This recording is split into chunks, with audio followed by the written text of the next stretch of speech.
సోదరి సోదరులారా, కేంద్రంలో నరేంద్ర మోడీ నాయకత్వంలో భారతదేశం అన్ని రంగాల్లో తిరోగమనం వైపు పయనిస్తున్నది.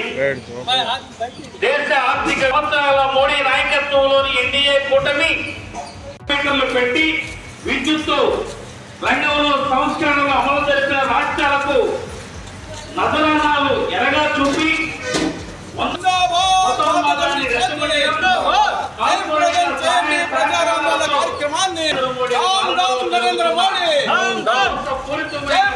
ప్రజా వ్యతిరేక విధానాలు వ్యతిరేకించండి. నరేంద్ర మోడీ ప్రజా వ్యతిరేక విధానాలు ప్రభుత్వాన్ని ప్రజా వ్యతిరేక విధానాలు అవలంబిస్తున్న నరేంద్ర మోడీ పిలుపు మేరకు రాష్ట్ర వ్యాప్తంగా కేంద్ర ప్రభుత్వం అవలంబిస్తున్నటువంటి ప్రజా వ్యతిరేక, కార్మిక వ్యతిరేక, రైతు వ్యతిరేక విధానాలకి వ్యతిరేకంగా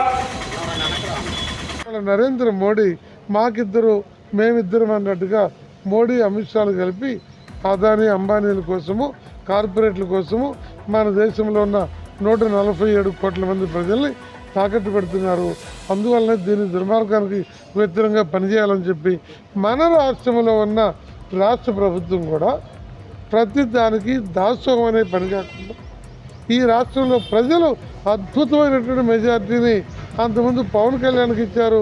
అతను నోరు మూసుకొని కుక్కిన పిల్లలాగా బతికాడు, అయినా ఓడిపోయాడు. మళ్ళా తిరిగి మన రాష్ట్రంలో ఒక విచ్ఛిన్నకరమైన చేష్టలు చేసిన నేపథ్యానికి మంచిది కాదు. సమర్థవంతమైనటువంటి తెలివి ఉంటే ఆ సమర్థతను వినియోగించాలని చెప్పి ఈ మోడీ దుర్మార్గాలకు వ్యతిరేకంగా సిపిఐ జరిగే ఈ కార్యక్రమంలో ప్రజలందరూ తోడ్పాటు అందించాలని కోరుతున్నాం. Thank you.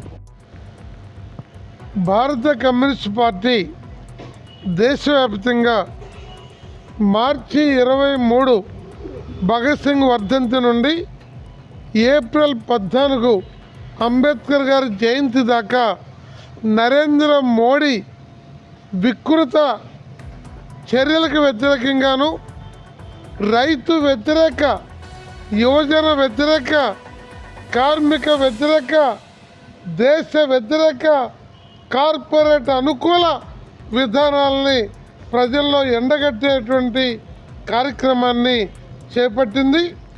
అందులో భాగంగా మంగళగిరి నియోజకవర్గ నగర పార్టీల ఆధ్వర్యాన కొత్తపేటలో ఈ ప్రచార కార్యక్రమాన్ని ప్రారంభించుకుంటున్నాం.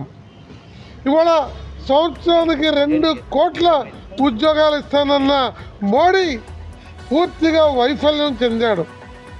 కాంగ్రెస్కు భిన్నంగా రైతు అనుకూల విధానాలని తీసుకొస్తాం.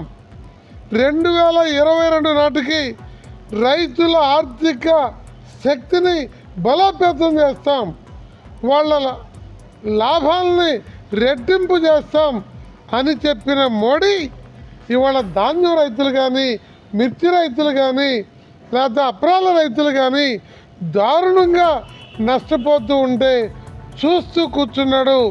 రైతు వ్యతిరేక చట్టాలని తీసుకొచ్చాడు. రైతులకి క్షమాపణ చెప్పి కూడా రైతుల్ని మోసం చేశాడు.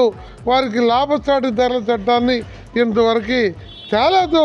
ఒక మోసపు మాంత్రికుడు మాయా మత్యంతలతోటి కాలం గడుపుతూ ప్రాంతీయ పార్టీల్ని బెదిరించి లొంగ తీసుకొని ఢిల్లీలో ఉన్న అధికారాన్ని అడ్డం పెట్టుకొని రాజ్యాంగ సంస్థలైన మరి ఈడీఎల్ లాంటి వాటిని కూడా దుర్వినియోగం చేసి ప్రాంతీయ పార్టీల్ని భయపెట్టి లొంగ తీసుకుంటున్నాడు.